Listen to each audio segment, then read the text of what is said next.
الموضوع بدأ لما طارق خطيب أختي سماح قرر يجي عندنا البيت. لما سماح قالت لي إنه جاي أنا اتفاجئت وقلت لها إيه ده؟ هو جاي ليه؟ ردت عليا بمنتهى الجدية: يا بنتي خشي أوضتك واقفلي على نفسك وما تدخليش في أي حاجة بتحصل هنا. بصراحة سمعت كلامها بالحرف، أصل دي أختي الكبيرة ومش بقدر أقول لها لأ. بس كنت مستغربة جدا هي ليه بتعمل كده. فكرت شوية وقررت أعمل نفسي نايمة. نايمة ومش حاسة بحاجة، بس في الحقيقة كنت مركزة معاها وبدأت أتصنت. كنت عايزة أفهم بيعملوا إيه، واللي سمعته فتح عيني على حاجات ما كنتش أتخيلها. ومن اليوم ده بقيت مركزة معاهم كل يوم. كل ليلة طارق كان بيجي ويقعد معاها بالساعات، وأنا كنت في أوضتي محدش داري بيا. الليلة دي أنا كنت سامعة كل حاجة. في الأول الصوت كان مش واضح، بس فتحت باب أوضتي بشويش وبدأت أمشي على أطراف صوابعي ناحية أوضتها. سمعتها وهي بتقوله: أنا خلاص مش قادرة، أنت غريب أكيد بتاخد حاجة. رد عليها بابتسامة غريبة: والله العظيم كل حاجة طبيعية، مفيش حاجة غريبة. قالت له: إزاي بس؟ أنت عايز تجنني؟ قال لها: استني ما تتسرعيش، أنا اللي بعمل كل حاجة علشان تبقي مبسوطة. ردت سماح بشك: طب نشوف. أنا بصراحة كنت عايزة أفهم اللي بيحصل، وقفت جنب الباب وبدأت أسمع كلامهم. وفجأة سمعت حاجة خلتني أتجمد مكاني. كان لازم أشوف بعينيا. وطيت وقعدت على الأرض وبصيت من خرم الباب. اللي شفته ما كانش عادي. كانت أختي قاعدة ووشها متغير، وكان طارق بيتكلم بطريقة مش مفهومة. الجو كان غريب وأنا كنت مرعوبة. حسيت إني دخلت عالم تاني، حاجة غريبة بتحصل قدامي وأنا مش فاهمة. بس كنت مشدودة وما بقتش عارفة أتحرك من مكاني. قمت ووقفت جنب باب أوضتي، بس كنت مشوشة. إيدي بتتحرك من غير وعي، كنت متوترة جدا. اللي سمعته خلى أعصابي تتشد، فكنت بحاول أهدى نفسي بأي طريقة. وفجأة وأنا مش مركزة لقيت باب أوضتهم بيتفتح. طارق كان واقف قدامي. أنا ما كنتش واخدة بالي إنه طلع ولا إنه سمع أو شاف حاجة. كان واقف وبيبصلي وأنا اتخضيت.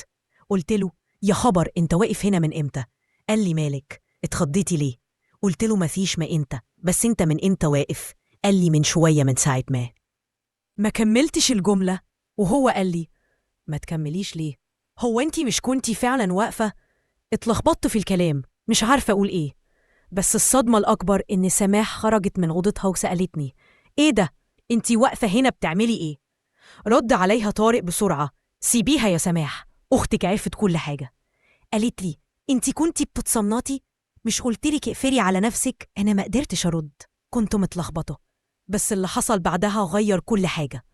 طارق قال لها: شكلها كده عايزة تفهم وتعرف. أنا هزيت له راسي، بصراحة كنت عايزة أفهم. وسماح ما قدرتش تقول حاجة، شكلها خافت إني أقول لحد. سكتت وسابتنا. ومن هنا بدأت أفهم حاجات كتير. طارق قال لي: هخليكي تعيشي نفس اللي هي عاشته. وأنا بصراحة ما كنتش متوقعة اللي حصل، بس حسيت بحاجة جديدة. كل حاجة كانت غريبة، بس حسيت بحاجة مختلفة.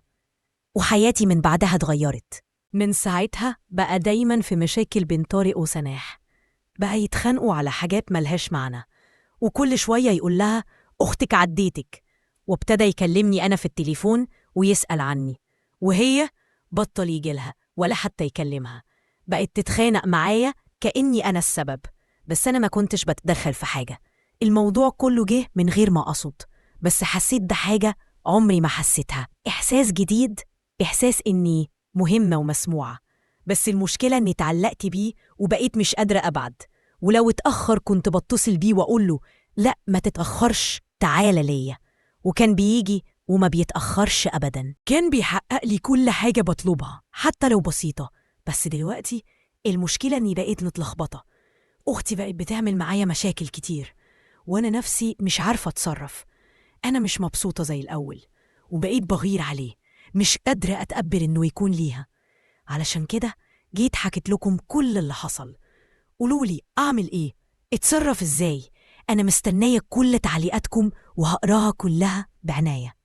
تفتكروا في حل للمشكلة دي؟ الموضوع كان كل يوم بيكبر جوايا، وبصراحة أنا بقيت حاسة إني مش بقدر أرجع زي ما كنت. بقيت بتضايق لو اتأخر، بغير لما يتكلم معاها، بتهزني كلمة حلوة بيقولها لي، وبسهر مستنية منه مسج ولا مكالمة. بس كان في حاجة جوايا بدأت توجعني. كل لما أبص في عيون سماح أختي بحس بحاجة بتلسعني. نظرتها بقت غريبة، وبرودها معايا بقى بيخليني أعيط من غير ما أتكلم. بقت تعاملني بجمود، وأوقات تسكت وأوقات ترمي كلمة كأنها خنجر، بس عمري ما كنت برد. في يوم سمعتها وهي بتتكلم مع ماما، قالت لها: أنا مش عارفة أعيش في البيت ده تاني. أختي خدت مني كل حاجة حتى طارق. وقتها أنا كنت ورا الباب وقلبي وقع حرفياً.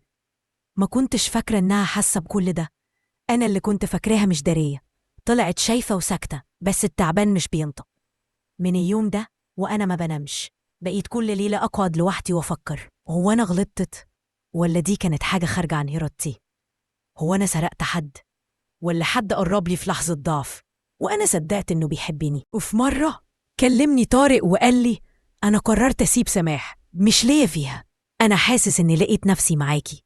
كنت مفروض أفرح، بس والله قلبي وجعني أكتر. حسيت إني في حاجة اتكسرت جوايا، مش عشان سماح، لأ، عشان نفسي. أنا فجأة ما بقيتش شايفاه نفس الشخص اللي كنت بحبه، بقى شكله غريب، صوته فيه ريحة الخيانة. طب هو لو قدر يخوني معاها مش هيخوني مع غيرها؟ أنا بقيت شكاكة في كل حاجة، ومش عارفة أصدق مين ولا أحب مين. عدت أيام وسماح اختفت من البيت، قالت إنها هتروح تعيش عند خالتي شوية، وأنا بقيت لوحدي في بيت كله صمت وذكريات موجعة. طارق فضل يكلمني، بس أنا بقيت أرد عليه بجفاف، وساعات ما بردش خالص، مش لأني بطلت أحبه، بس لأني بطلت أحب نفسي. أنا ضيعت أختي وخسرت روحي علشان لحظة اندفاع مفضول وحب مزيف. وفي يوم ببص في المراية وسألت نفسي: هو أنا دي؟ أنا اللي كنت بخاف على أختي بقيت بخاف منها.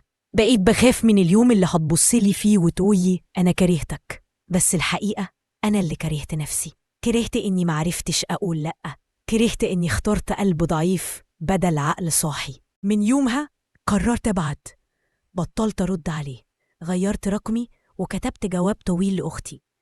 قلت فيه كل حاجة، إن اللي حصل مش مبرر، بس هو غلط، وإنها لو مش قادرة تسامحني حقها، بس أنا آسفة، آسفة بجد. ومن يومها وأنا مستنية السماح، مش من سماح، من ربنا.